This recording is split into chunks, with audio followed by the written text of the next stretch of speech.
자, 이번 시간은요, 행정입법부터 살펴보도록 할게요. 행정입법.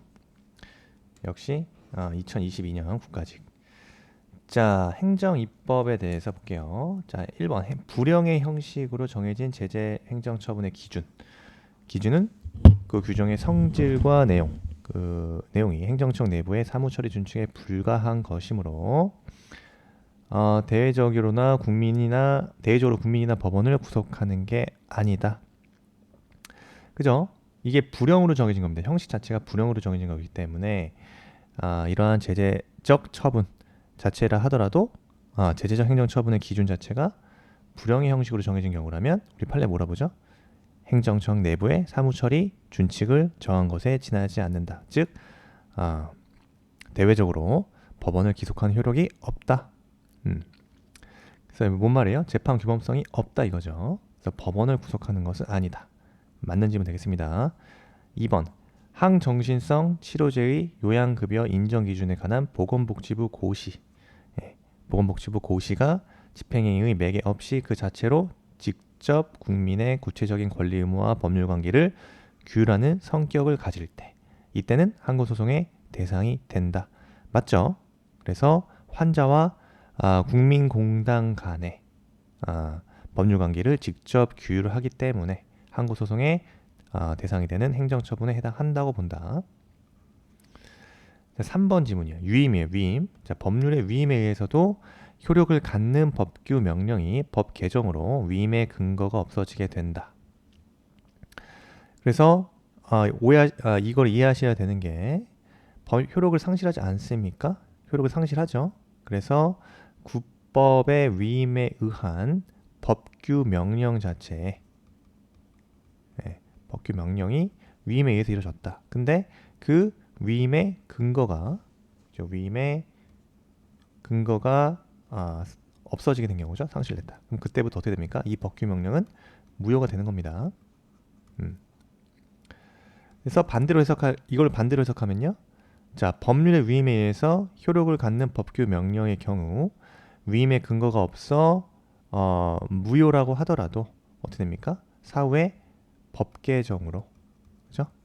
어떻게 됩니까? 사후에 법 개정 등으로 인해서 다시 위임의 근거가 부여되면 다시 어떻게 된다? 이때부터는 다시 유효한 법규 명령이 되는 거죠. 그렇습니다. 헷갈리시면 안 된다. 그래서 정답은 3번이다 이거죠. 3번. 한국수력원자력 주식회사가 조달하는 기자재, 용역, 정비공사, 기기 수리의 공급자에 대한 관리 업무 절차를 규정함을 목적으로 재정 운영하고 있는 공급자 관리 규칙 중에 등록 취소와 이에 따른 기간의 거래 제한 조치에 관한 규정들은 상위 법령의 구체적 위임 없이 정한 것이어서 대외적 구속력이 없는 행정 규칙이다. 자, 4번 지문도 맞는 지문입니다. 그래서 상위 법령 자체에 구체적 위임이 없다. 이 뭐죠? 포괄적 위임 금지 원칙에 반한다는 거죠. 그래서 그 행정청에 해당하는 한국수력원자원 주식회사가 상위 법령에 구체적 위임 없이 정한 것은 대외적 구속력이 없는 행정 규칙에 해당한다. 이겁니다. 자, 우리가 이번 시간에 좀 다뤄야 될 부분은 위임 명령 자체에 대한 한계입니다. 위임 명령에서는 여러분 포괄 위임은 금지되는 게 원칙이죠. 그래서 위임 자체에 구체적인 위임이 있어야 되는 겁니다. 다만 이렇게 그 구체성의 정도에 대해서 규율 대상의 종류, 성격에 따라 달라질 수 있다. 즉 침해 영역이다. 그죠? 이런 경우죠. 국민의 기본권을 제한하거나 침해할 소지가 있는 사항에 대한 위임. 이거는 그 위임의 정도가 구체성, 명확성이 보다 엄격하게 요구되는 반면에 이 급부행정 영역이죠. 즉 규율 대상이 다양하거나 수시적으로 변화하는 성질의 것이다.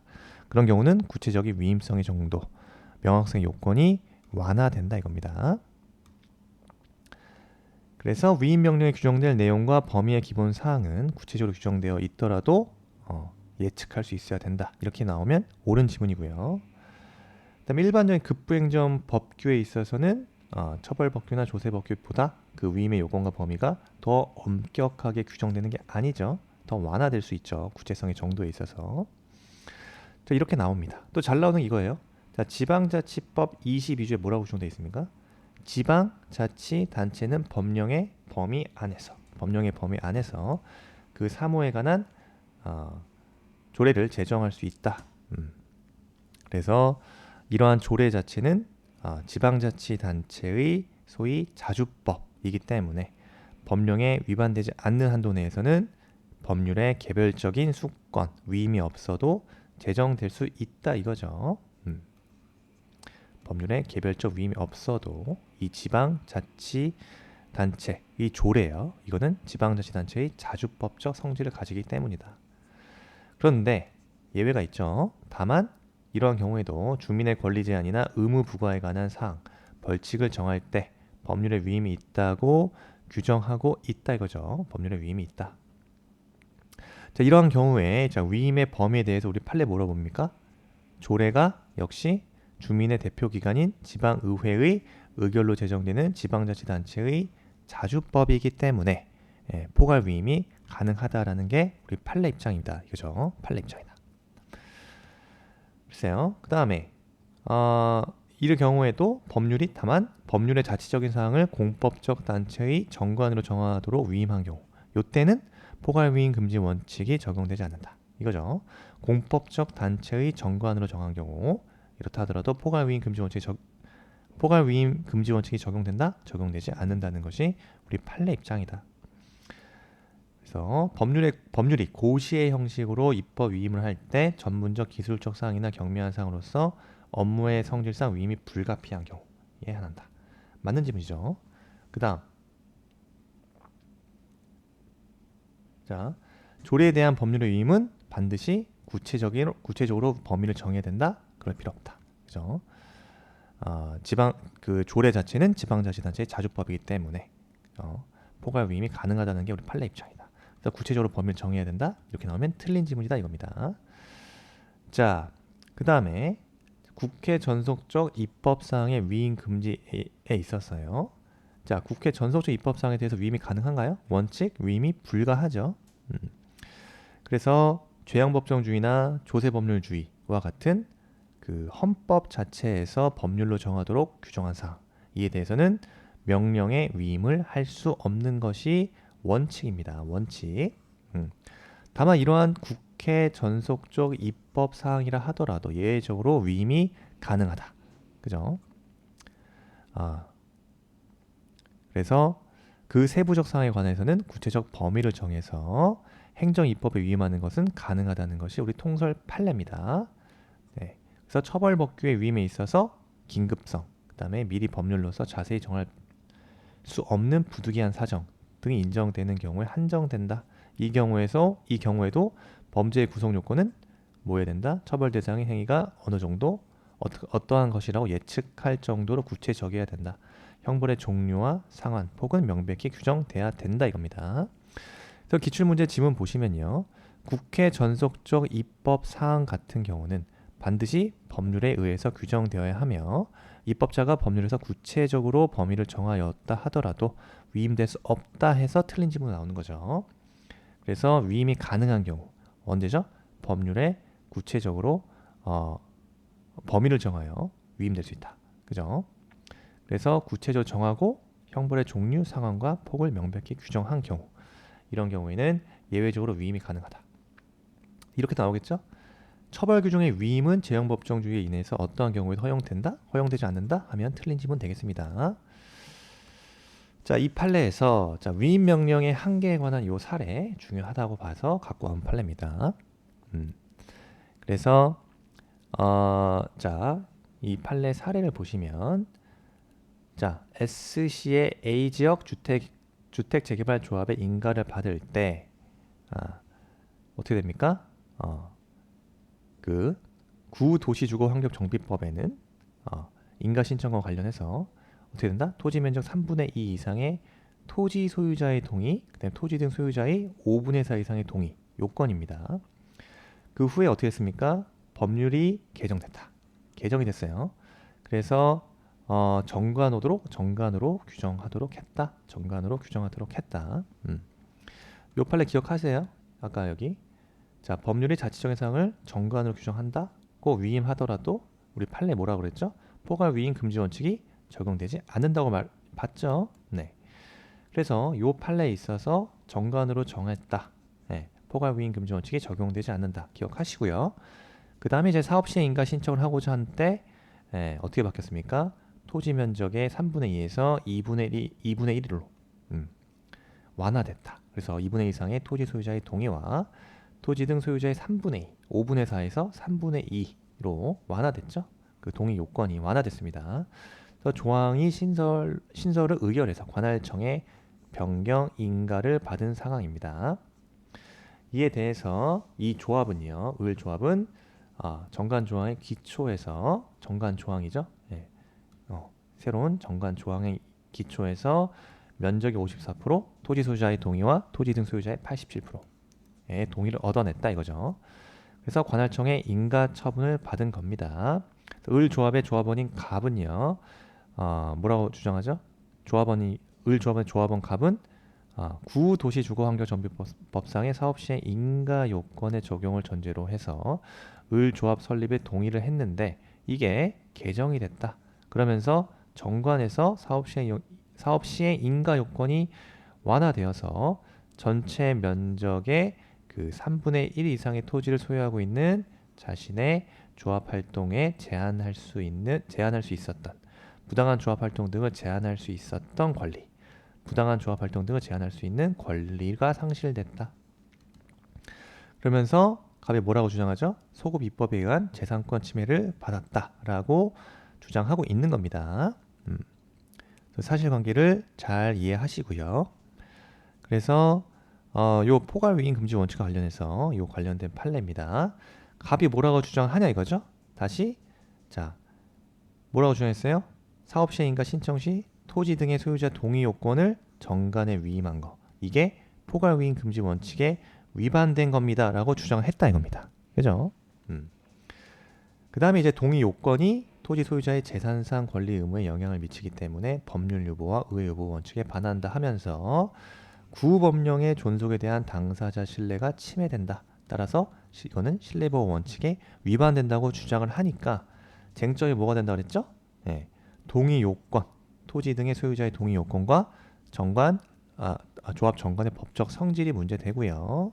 이때 중요한 거죠. 우리가 객관식으로 나올 수 있는 게 포괄 위임 금지 원칙이 적용되는가가 문제된다 이겁니다. 그래서 우리 판례 뭐라고 봤다? 그 도시정비법상의 사업시행자에게 사업시행 계획의 작성권이 있고 행정청은 뭐다?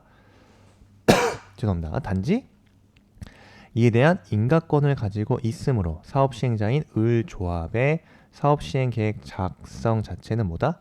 자치법적 요소를 가지는 사항이기 때문에 개정된 법률에서 사업시행 인가 신청 시 동의 요건을 조합의 자치 입법인 정관에 포괄적으로 위임하고 있다 하더라도 포괄 위임 금지 원칙이 적용되지 아니한다. 따라서 이에 위반된다고도 볼 수 없다 이거예요. 그러면서 어떻게 판시했죠? 그 사업시행 인가 신청 시의 토지 등 소유자의 동의 요건은 절차적 요건에 불과하다. 따라서 소유자의 재산상 권리 의무에 관한 기본적이고 본질적인 사항에 해당하지 않는다. 그렇기 때문에 법률 유보 원칙이라든가 의회 유보 원칙에 반한다? 그렇지도 않다라고 봤습니다. 그래서 이제 법률 유보 원칙 여러분 개념 아셔야겠죠? 행정권 발동에 있어서 뭐에 근거해야 된다? 개별적인 법률의 수권이 필요하다 이건죠. 그래서 단계적 개별적으로 정해야 된다 이겁니다. 하지만 본질적인 사항은 누가 정해야 된다? 국회, 의회에서 정해야 된다. 그래서 소위 중요사항 유보설, 본질성설을 취하고 있다 이겁니다. 우리 통설 판례에서. 그래서 나아가서 이것도 잘 나옵니다. 자, 뭘 주장했죠? 구법률의 설립 인가를 받은 의율조합의 사업시행 인가 신청을 하지 않은 상태에서 그죠? 위 법률이 개정되고 이 개정 법률에 의거해서 사업시행 인가를 받았다. 이건 뭐의 문제다? 우리 판례 뭐라고 봤죠? 이거는 부진정 소급 입법의 문제다 이겁니다. 그래서 우리 기억해야 되는 게 이 판례에서 부진정 소급 입법을 얘기했어요.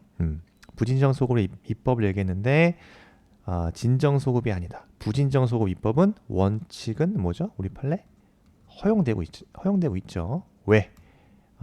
법규가 개정 시행될 때까지 어떻게 된 겁니까? 그 사실관계나 법률관계가 종결되어 있지 않고 진행 중인 관계들이 있는데 그 관계, 진행 중인 관계에서 어떻게 된 거예요? 세법을 적용하는 거.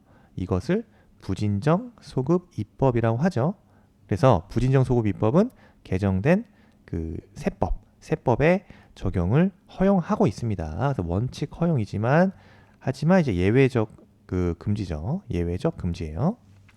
그래서 부진정 소급 입법이라 하더라도 그 소급표의 그 공익상의 요구, 그죠? 공익상의 자유와 국민의 신뢰 이익을 형량했을 때 그 국민의 신뢰 이익이 훨씬 크다. 이런 경우에는 신뢰보호 원칙 위반으로 세법 자체가 위헌 법령이 될 수도 있다. 그래서 예외적 금지예요. 그래서 우리 판례는 이 사안에서 부진정 소급 입법의 문제다라고 봤어요. 부진정 소급 입법의 문제다. 따라서 여기 보실까요? 여기 도시정비법 28조 존속에 대해서 갑의 그 신뢰보호 필요성이 개정된 조항을 통해서 달성하려는 그 공익보다 크다고 볼 수 없다. 그죠? 또 공익이 사익보다 더 크다 이겁니다.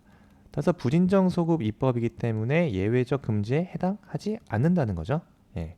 그래서 신뢰보호 원칙에 위반된다? 신뢰보호 원칙에 위반된다고도 볼 수 없다고 판시했어요. 쟁점 아시겠죠? 이렇게 나옵니다. 쟁점이.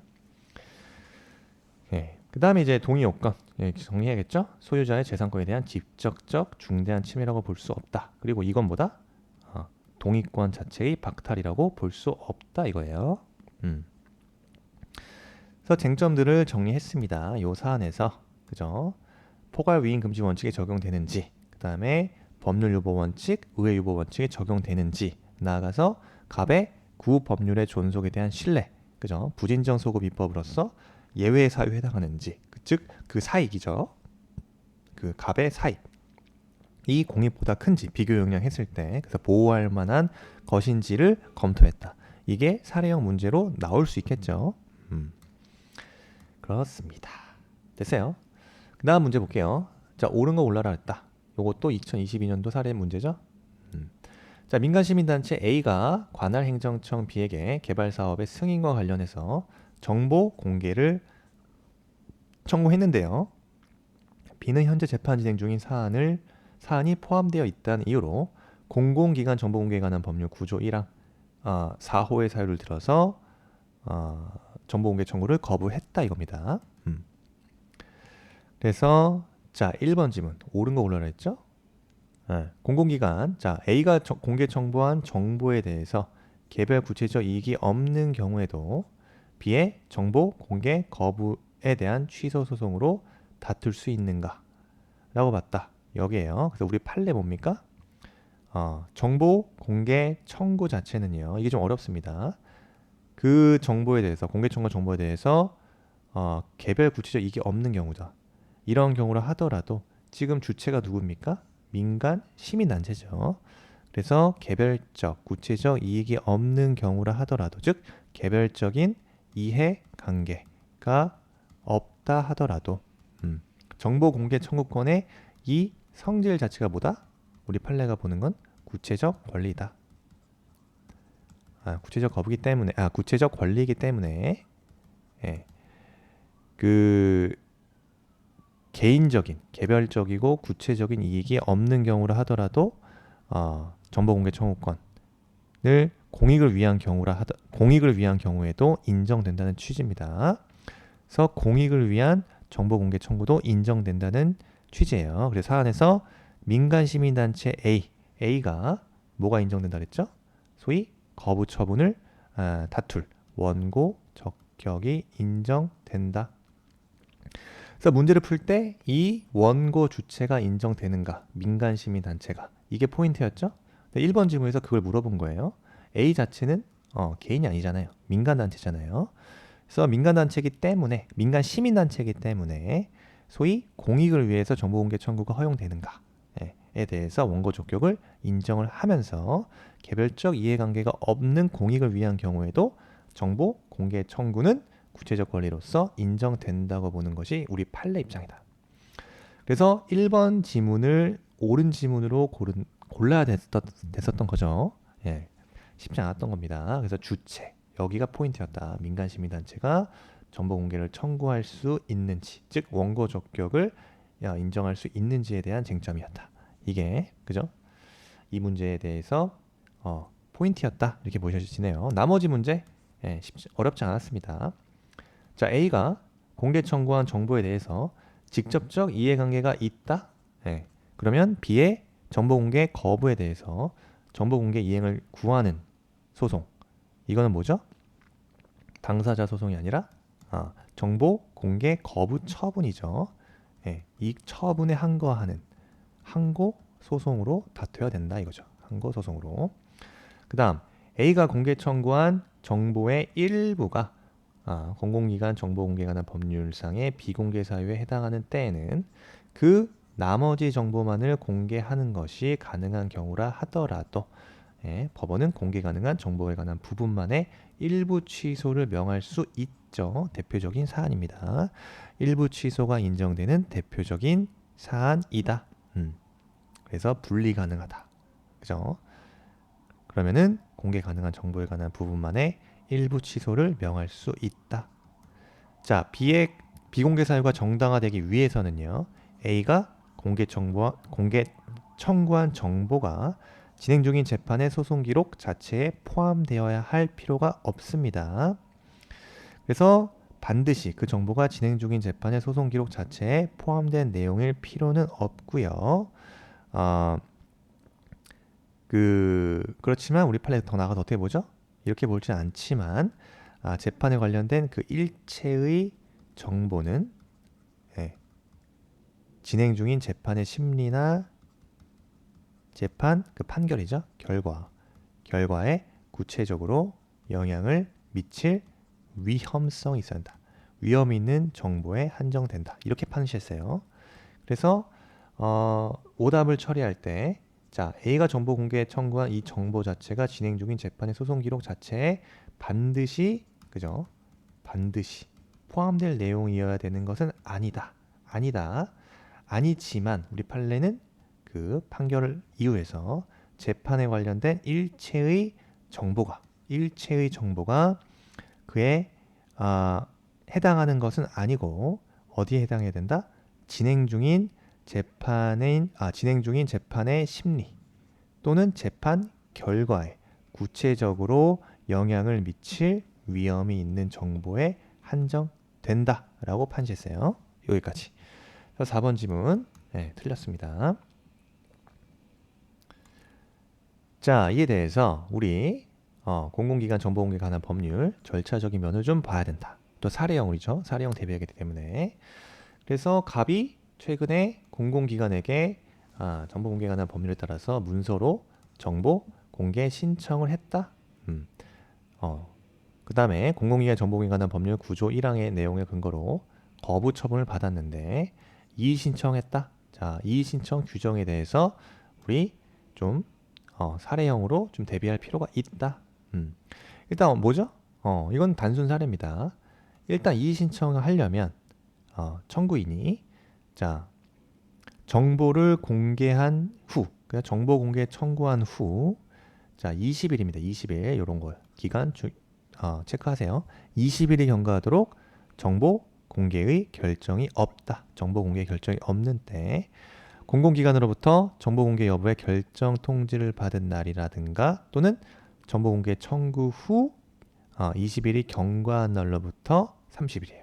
그죠? 정보 공개 청구 후 20일이 경과한 날로부터 다시 30일 이내에 이의 신청할 수 있다. 근데 문서로 해라. 문서로 이의 신청을 할 수 있겠죠. 그 다음에 이의 신청에 대한 결정과 통지가 언제 이루어져야 되는 거죠? 공공기관이 이의 신청을 받게 되면요. 그 7일이죠. 7일. 일주일 내로 이의 신청에 대해서 결정을 해야 되고 그 결과를 청구인에게 지체 없이 통지해야 된다. 그것도 문서로 해야겠죠. 다만 부득이한 사유가 있어서 자 7일 안에 결정을 못할 수도 있겠죠.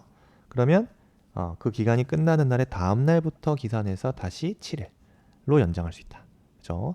연장하더라도 그 연장 사유는 당연히 청구인에게 통지돼야 된다 이겁니다. 요 정도 기억하셔야 되고 어렵지 않습니다. 그래서 이의 신청 절차는 뭐다? 임의 절차예요. 그래서 정보공개 청구 20일, 경과한 날로부터 30일 이내에 문서로 이의 신청한다. 그 다음에 이 이의 신청 자체는 상급기관에 해당하는 게 아니라 상급기관에 하는 게 아니라 어디에? 해당 공공기관에 해야 된다. 그럼 공공기관은 다시 7일 이내에 이의 신청을 결정하고 결정 못하면 다시 일주일 범위에서 연장할 수 있다. 요게 나왔죠? 2022년도 시험에서 이의 신청 절차를 거치지 아니한다 하더라도 행정 심판 청구가 가능하다. 요게 기출이 된 거죠.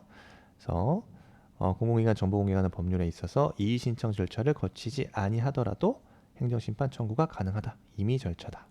마찬가지로 행정 심판 전치 주의가 아니죠. 그래서 행정 심판 거치지 않더라도 곧바로 행정소송 제기가 가능하다. 그 다음에 이제 재판장이 필요하다 그거 인정하면 당사자 참여시키지 아니하고 비공개, 원래 공개가 원칙이지만 이런 경우에는 비공개 연란 심사도 가능하다 이겁니다. 자, 기출지문 보시면 공공기관의 비공개 결정에 대해서 불복이 있다. 청구인은 해당 공공기관의 상급기관이 아니라 해당 공공기관에 이의 신청을 해야 되는 거죠. 이의 신청을 받은 날로부터 공공기관은 일주일 이내에 이의 신청에 대해서 결정하고 청구인에게 문서로 통지해라. 그죠? 이렇게 나옵니다. 그 다음에 정보공개 관련 결정에 대해서 행정소송이 제기됐다. 재판장은 필요시 당사자 없이도 비공개로 해당 정보를 열람할 수 있어요. 필요시. 그 다음에 정보 비공개 결정 취소 소송에서 공공기관이 청구 정보를 증거로 법원에 제출하여 법원을 통하여 그 사본을 청구인에게 교부하게 하여 정보를 공개했다. 이익이 소멸됩니까? 그렇지 않다. 그죠? 그래서 소액이 소멸된다고는 볼 수 없는 거예요. 그래서 왜 그러죠 이거는? 네, 이 자체 공공기관 청구 정보를 증거로 법원에 제출하여 법원을 통하여 사본을 청구인에게 교부되게 하여 정보를 공개한 경우는 우회적인 방법이다. 근데 이러한 우회적인 방법은 정보공개법상에 예정하고 있지 않다. 따라서 정보공개법에 따른 공개라고 볼 수 없기 때문에 당해 정보의 비공개 결정의 취소를 구할 소이익 자체가 소멸된다? 소멸되는 게 아니다. 이것도 체크하셔야겠죠. 자, 그래서요.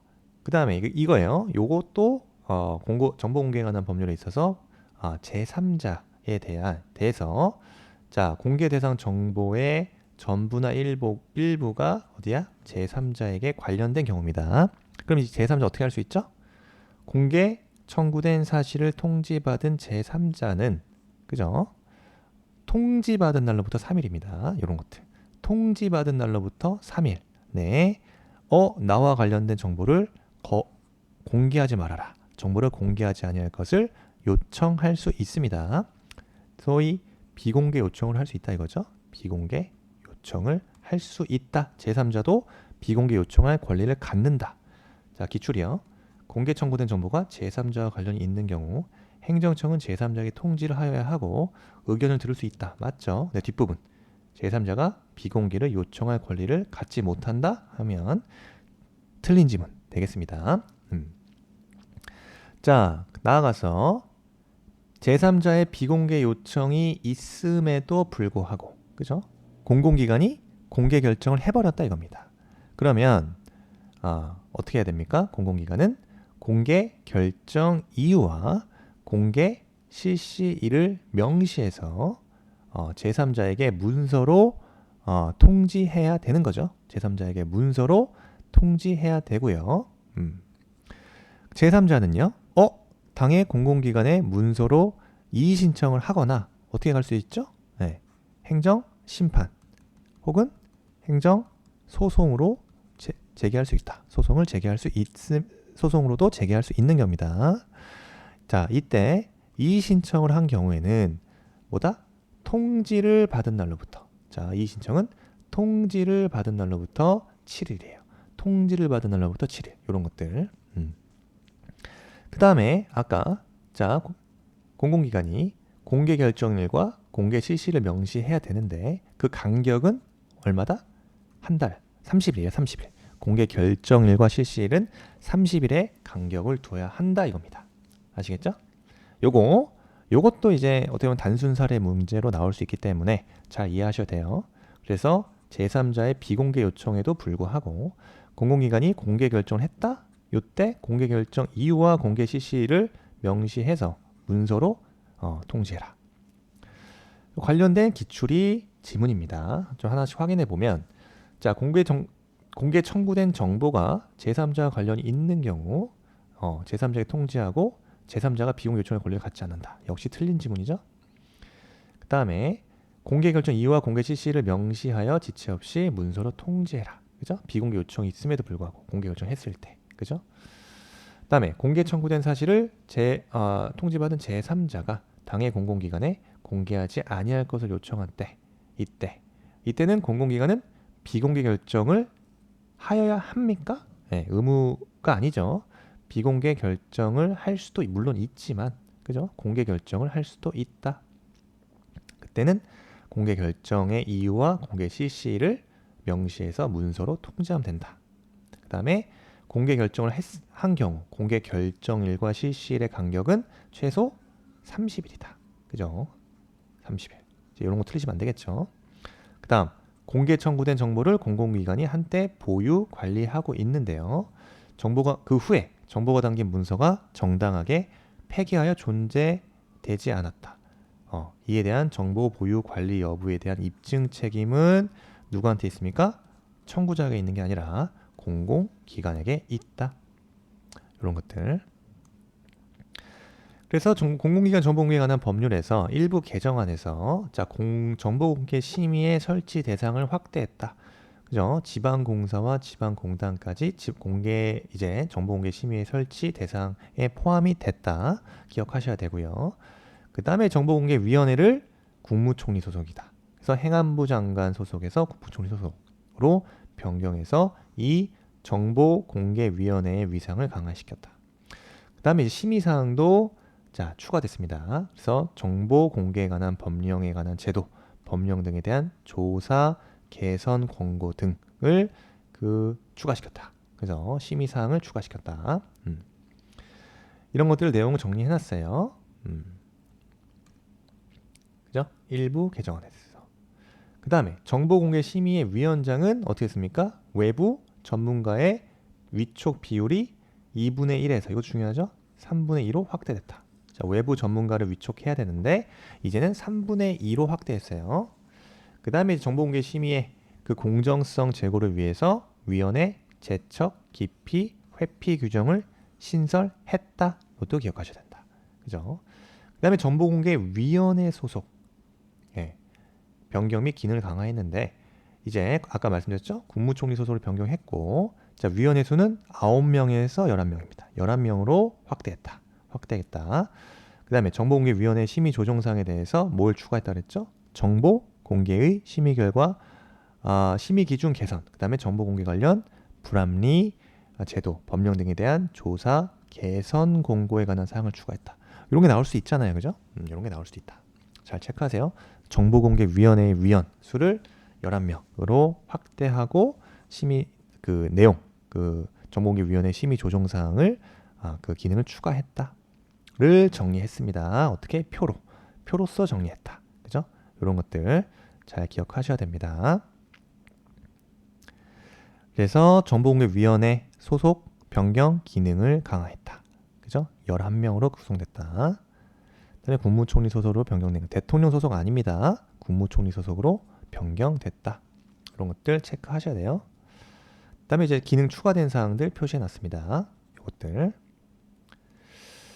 그래서 기출 핵심 지문은 원칙은 정보공개법상 비공개 사유는 제한적이다. 원칙이 공개지만 비공개 사유에 해당하지 않는 한 공개돼야 되는 건데 비공개 대상 정보를 우리가 하나씩 사례들을 기억하고 있어야겠죠. 의사결정 과정에서 제공된 회의 관련 자료, 의사결정 과정에 기록된 회의록 이런 것들은 비공개 대상으로 본다. 그 다음에 보안관찰법상 소정의 보안관찰 관련 통계 자료, 그 다음에 시험 문항에 의한 채점 위원별 채점 결과 이런 것들. 그죠?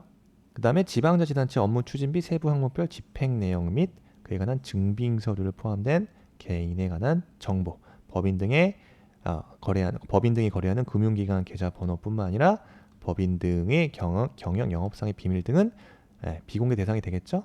반면에 공개 대상 정보도 기억하자. 사법시험 2차 시험 답안지 열람이라든가 그 다음에 교육 공무원의 승진 규정 같은 경우요. 이런 것들. 그 다음에 감찰 보존 사무, 행정기관의 내부의 사무처리 준칙이다. 이런 것들 기억해야 됩니다. 마지막 한국방송공사의 수시 집행 접대성 경비액 집행서류 일체 이것도 기출됐죠? 예, 이것도 공개 대상 정보에 해당한다. 비공개 대상 정보에 해당하는 게 아니다. 그 다음에 정보 공개 청구권을 가지는 국민은 자연인은 물론 그죠?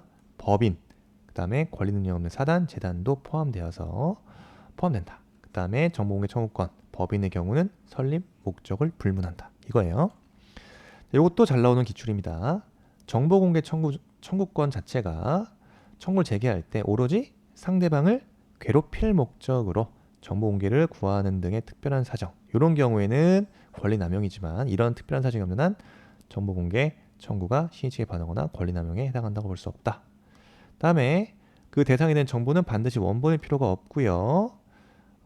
정보 공개 청구가 없다 하면 정보 공개의 의무가 인정되는 건 아닙니다. 이런 것들 일단 청구해라 이거예요. 잘 나오죠? 비공개 대상 정보와 공개 대상 정보가 분리 가능하다. 그거죠. 그러면 공개가 가능한 부분만을 일부 취소할 수 있다. 공개가 가능한 부분만 취소한다고 표시할 수 있다. 일부 취소 가능하다. 이게 또 지출됐던 부분이고요. 이거 중요하죠? 공공기관이 정보를 보유 관리하고 있지 아니한다. 기억해야 됩니다. 그럴 경우에는 특별한 사정이 없는 한 정보 공개 거부 처분의 취소를 구할 법률상 이익은 인정되지 않는다. 그 다음에 그죠?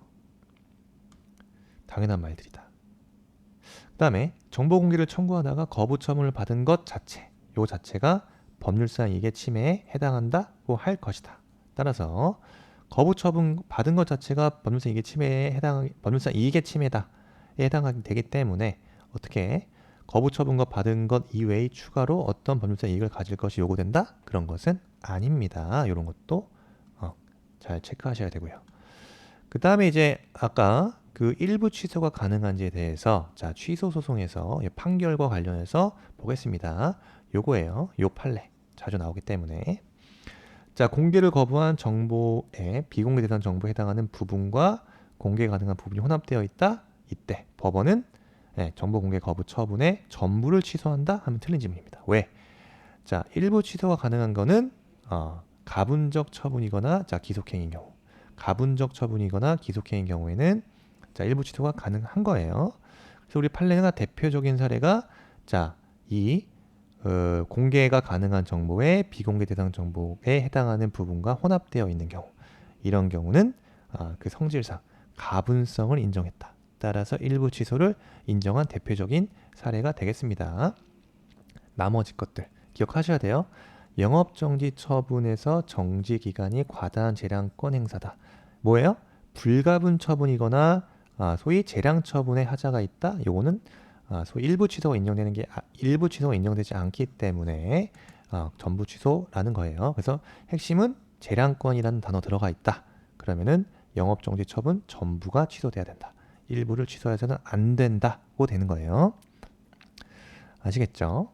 그 다음 요것들 자동차 운수사업 면허 조건을 위반한 갑에 대해서 A 행정청이 부과한 과징금 부과 처분이 법이 정한 한도액을 초과하여 위법한 때 법원이 그 한도액을 초과한 부분만을 취소하는 경우 행정처분 다투는 사회에서 허용됩니까? 역시 과징금 부과 처분이요. 우리 이거 기억합시다.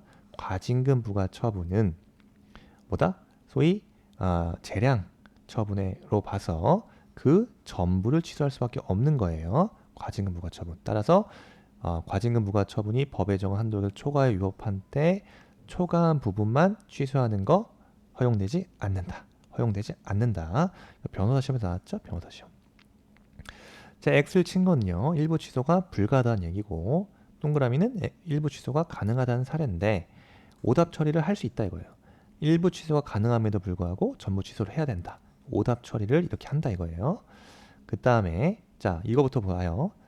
개발금 부과 처분에서 자 취소 소송에서 당사자가 제출한 자료에 의해서 정당한 부과 금액을 산출할 수 있다. 당연히 일부 취소가 가능하기 때문에 그 개발 부담금 부과 처분에 대해서 정당한 세액이 산출된 경우 그 정당한 세액 초과 부분만 취소하는 게 가능하다. 즉 일부 취소가 허용되는 경우죠.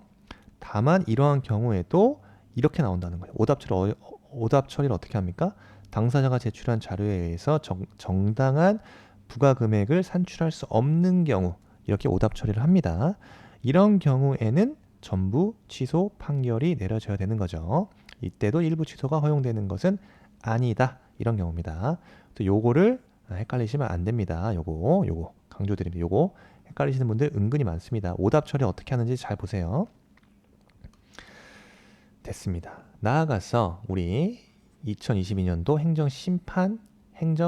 행정심판법에 대해서 단독으로 출제가 됐네요. 좋습니다. 근데 약간 어려웠을 수 있었던 문제다. 왜? 이 문제는 핵심이 행정심판에 해당하는 이의신청이냐 아니면 그 이의신청이 행정심판이 아닌 소위 그 행정심판법이 적용되지 않는 이의신청이냐를 구별할 수 있어야 된다 이거예요. 그래서 우리가 봤었던 지문 볼게요. 이거 기억 지문이요. 기억 지문. 자, 기억 지문. 공공기관 정보공개에 관한 법률. 정보공개에 관한 법률상 정보공개와 관련된 공공기관의 비공개 결정에 대한 이의신청을 할 때 이게 뭐라 그랬죠? 행정심판법에 따른 그러한 이의신청은 행정심판이 아닌 이의신청으로 본다. 이거예요. 행정심판이 아닌 이의신청이기 때문에 소위 뭐라고 말씀드렸죠? 네. 행정심판법에 따른 행정심판을 제기할 수 있는 경우입니다. 따라서 이런 경우는 행정심판이 아닌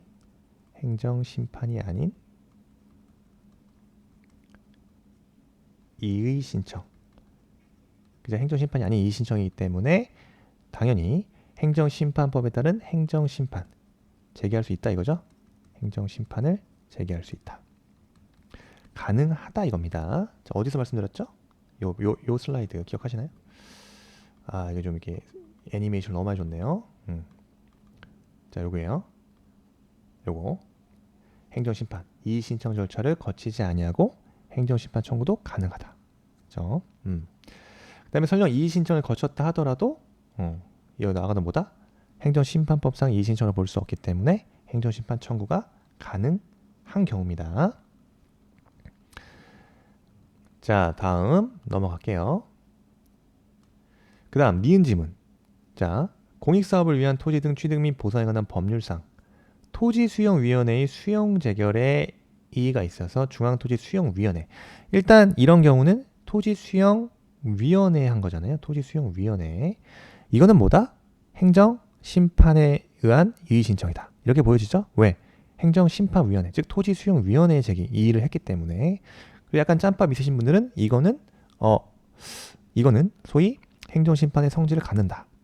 더 정확하게는 특별행정심판의 성질을 갖는다. 이렇게 이해하실 수 있다 이겁니다. 따라서 이에 대해서 다시 행정심판 제기할 수 없겠죠. 그래서 니은 지문이 옳은 지문이 되는 겁니다. 기억 지문은 X가 되겠죠. 제기할 수 없는 경우, 요거 제기할 수 있다 이거죠? 제기할 수 있다. 그래서 기억 지문 틀렸다. 니은 지문은 옳다. 그죠? 그래서 1번과 2번과 4번이 날아갑니다. 정확하게 2번 지문만 확실하게 알고 계셨더라면 정답을 3번으로 찍고 넘어가야 되는 문제예요. 그죠? 뭐 일일이 다 알아야 된다. 이건 아니기 때문에 니은 지문을 구별할 수 있었으면 정답을 맞출 수 있었다 이겁니다. 다음 디귿 지문 보세요. 난민법상의 난민 불인정 결정에 대해서 법무부 장관이 이의 신청했다. 역시 불가능한 경우다. 이것도 불가능한 경우예요. 그래서 행정심판법에 따른 행정심판을 청구할 수 없다라고 난민법 제21조 2항에 규정되어 있습니다. 이거 어떻게 합니까? 어떻게 알아요? 모를 수 있잖아요, 그죠? 그래서 기역지문 토지수용위원회에 이의 신청을 했기 때문에 이건 행정심판을 제기할 수 없다. 요걸 아셔야 되는 거였어요. 이게 포인트예요. 디귿을 알아라. 너무 무리한 수험생에 대해서 너무 무리한 요구였다. 근데 어쨌든 니은이 맞았기, 니은 딱 하나 났기 때문에 3번을 찍었어야 되는 문제고요. 그 다음 4번. 이것도 민원 처리에 관한 법정 민원에 대해서 행정기관의 장애 거부 처분에 대해서 그 행정기관의 장애했기 때문에 일단 행정심판위원회 하지 않았잖아요. 행정심판의 이의신청 절차를 행정심판위원회에 이의신청을 하지 않은 경우이기 때문에 이거는 행정심판이 아닌 이의신청에 해당한다. 따라서 이런 경우에는 이의신청을 거친 이후에도 명문에 특별한 규정이 없는 한 행정심판 제기가 가능하다. 행정심판 제기가 가능하다. 그래서 리을 지문도 불가능한 경우입니다. 가능한 경우죠. 행정심판이 가능하다. 네, 행정심판이 가능한 경우입니다. 가능한 경우예요. 그래서 행정심판 자체, 행정심판의 이의신청과 행정심판이 아닌 이의신청을 구별할 수 있어야 된다. 그죠? 당연히 행정심판인 이의신청은 어디에 하죠? 행정심판위원회에 제기한다. 그래서 행정심판법이 적용된다. 그래서 당의 이의신청을 거친 경우에는 다시 행정심판법상의 행정심판을 제기할 수 없다. 이게 몇 조죠? 행정심판법 제51조 되겠습니다. 반면에 행정심판이 아닌 이의신청 경우에는 행정심판법에 적용되지 않기 때문에 이의신청 절차를 거쳤다 하더라도 행정심판을 제기할 수 있다. 제기가 가능하다. 그래서 이 문제를 정리해야 된다 이거죠. 이의신청을 두 가지로 나눴다. 그죠? 그래서 우리 사례 예를 이제 기억해야겠죠? 행정심판인 이의신청인 성질이요. 행정심판위원회에 이의신청을 한 경우다 이거죠. 이런 경우에는 대표적인 사례가 뭐죠? 공익사업을 위한 토지 등의 취득과 보상에 관한 법률상 이의신청 기억하셔야 된다. 요거 행정심판인 이의신청이고요. 행정심판이 아닌 이의신청 대표적인 예가 방금 봤던 민원 처리에 관한 법률상의 이의신청이다 이겁니다. 자, 됐죠? 요거 하나 기억하셔야 되고 넘어가서 51조에서 행정심판법상 51조 재심판 청구를 금지하고 있다 이거예요. 그래서 심판 청구에 대한 재결이 있는 경우 당의 재결, 그 다음에 및 동일한 처분 부작에 대해서는 다시 행정심판을 제기하지 못하도록 규정돼 있다. 네, 그래서 행정심판의 단계를 단일화했죠. 따라서 재결에 불복을 하려면 어디로 가야 됩니까? 행정소송 절차에 의해야 된다 이겁니다. 그 다음에 요걸 말씀드리려고 했더라고요. 요거 행정심판법 제51조. 그 다음에 행정소송의 대상은 원처분을 대상으로 합니다. 네. 근데 이 재결 취소 소송은 우리 기억해야 된다. 재결 자체의 고유한 위법성이 있는 경우에 하나여 소송이 제기하다. 소송 제기가 가능하다. 요거. 그 다음에 처분청의 불복 가능성이요. 인용 재결에 대해서 피청구인인 처분청이 행정소송을 제기할 수 있을까? 이게 문제가 되는 거죠. 자, 처분청은 그 인용 재결에 대해서 결론 불복할 수 없다는 게 우리 판례 입장입니다. 왜? 그 재결은 뭐죠? 피청구인인 행정청과 그 밖에 관계행정청을 구속하기 때문에 인용 재결에 대해서 피청구인인 처분청이 행정소송을 제기할 수 없다. 기억하셔야겠죠? 그래서 불복할 수는 없다는 것이 판례 입장이다. 또 관련 기출이요. 행정심판 청구에 대한 재결이 있다. 그 재결 및 같은 처분 또는 부작위에 대해서 다시 행정심판을 제기할 수 없다. 왜? 행정심판법 제51조. 네, 그죠? 이런 경우에는 어떻게 해라? 재결에 불복을 하고자 함은 행정소송 절차를 거쳐야 된다 이겁니다. 행정소송으로 가라. 그 다음 시도행정심판위원회의 기각재결이 내려지면 청구인은 중앙행정심판위원회의 재결에 대해서 다시 청구할 수 역시 없겠죠. 기각 재결에 대해서 이 청구인은 중앙행정심판위원회에 다시 행정심판을 청구할 수 없겠죠. 행정소송을 제기해야 되는 거예요. 됐습니다. 이거 꽤 오래 걸리죠. 어차피 뭐 기출문제 한 번 보는 게 의미가 아니라 그 기출 쟁점을 정립해 가는 게 중요합니다. 일단 여기까지 끊고요. 다음 시간에 이어서 취소 소송 살펴보도록 하겠습니다. 수고하셨습니다.